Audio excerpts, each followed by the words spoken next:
When we look at the 19th century, we see human consciousness being stretched upward. We find those poets and philosophers who were embracing the mysticism of the East. And there is a very peculiar voice among it, who was the confluence of the East and the West. And this voice was of the great Lebanese American poet Khalil Gibran, who was a painter, philosopher, writer, and visionary. Though he declined this title to be called as a philosopher, but whose every word of his books is a philosophy unto itself. Gibran wrote many books during his lifetime, but the wide diffusion of his book, The Prophet, censured him a literary fame, and therefore I want to talk about that book in this video. The book starts with the main character of Gibran, who is Gibran himself, Al Mustafa, who has spent the 12 autumns of his life in Orpheus, and who is now waiting for his sin, that is to come back and return him to the place of his birth.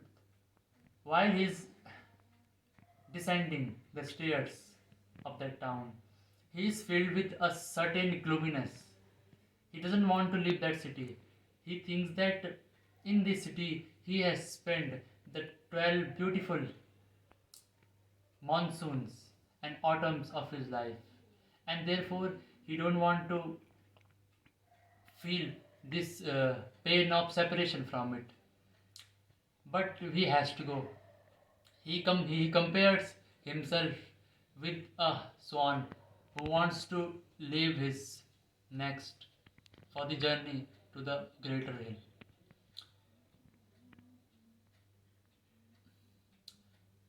While he came back to the city, he is surrounded by a group of people who wants him to give them something so that they can record his memory forever.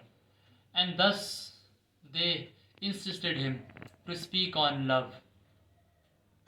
Al Mustafa raised his head, and there fell quite a little silence over the people.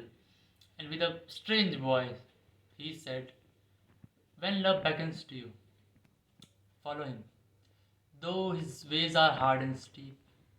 And when his wings enfold you, yield to him, though his wings may shatter your dream. When he speak to you, believe in him, though his